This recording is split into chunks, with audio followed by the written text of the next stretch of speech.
Marami po tayong naririnig kapag tapos ng rapture ang mangyayari sa lupa. Well, ano naman mangyayari pagkatapos nating na-rapture? Maganda naman po yan.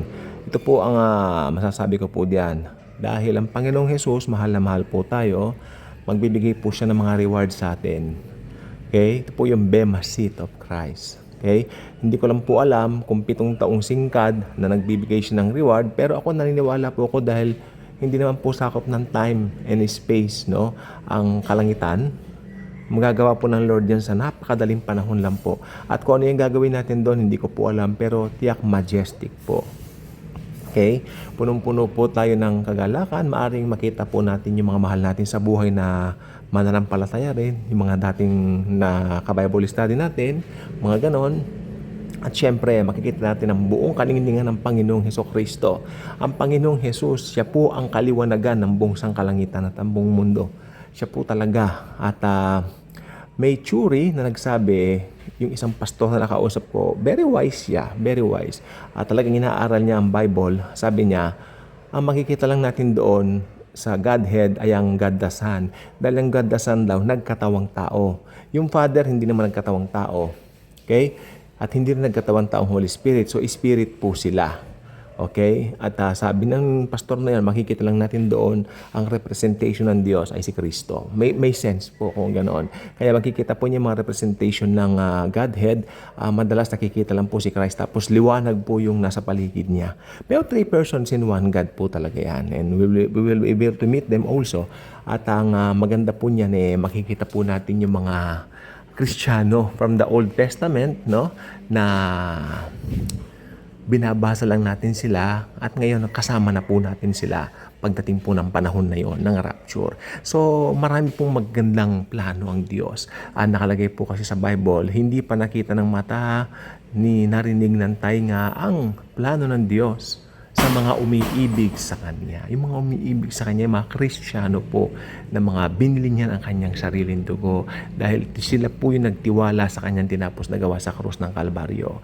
Yun po, ganun lang po yun. At ang maganda po nito, we are so excited to wait for the rapture. We're waiting, while waiting, syempre, tuloy ang buhay natin, no? Hindi naman pwede yung tatigil mo ang buhay mo waiting for that. Pero mangyayari po yan sa oras na hindi mo inaasahan. So sad while making this vlog, ang dami ko pong na-surf kanina dito sa Facebook tungkol po doon sa bumagsak na 171 flight, no? Parang sa eroplano po sa India, bound for London. At ito po, binasa ko po kanina, heartbreaking po talaga to for me. Isang family of 5, doktora yung babae, tapos yung lalaki parang engineer, something like that. Maganda yung trabaho niya sa London. Kinuha niya yung family niya, nag-resign na po yung asawang babae sa pagkadoktora, at sila po ay nag-impake na at sumakay na po ng eroplano. Yung nga po yung Flight 71. At in an instant yun po ang nangyari. Nakakalungkot po. I think 260 plus na tao ang namatay po doon. Pero may nakasurvive pong sinasabi. Okay, so thank you naman, may nakasurvive. At pero nakakalungkot po yung mga nawalan ng buhay, no? Ang dami na pong accidents ngayon. Dati ang mga bumabagsak lang ng mga planes, yung mga local planes, no, na tinatawag. Pero ngayon nagbabagsakan po maski mga international flight. So it's so sad. It's so sad po. Pero alam nyo, sa mga ganyang mga pagkakataon, ako yung puso ko talaga pag ganyan nalulungkot ako. My heart goes with the families. Hindi lang po nung doktor at saka nung engineer, no, kundi sa lahat po ng pamilya ng mga pumanaw. Dito po sa trahedyang ito, nakikiramay po talaga ako, taos puso. At yes, it's so sad. Diyan po natin makikita na ang mundong ito ay very fragile. At yung mga pinaghirapan mo in an instant, it can be taken away. I mean, it's like that. Just sit down and think, no, na yan ang buhay. Kaya wala kang pwedeng pagmalaki dito. That's why we need Jesus. When we have Jesus, He will be our protection. He will be our everything, no? Pero lahat po naman ng tao papanaw.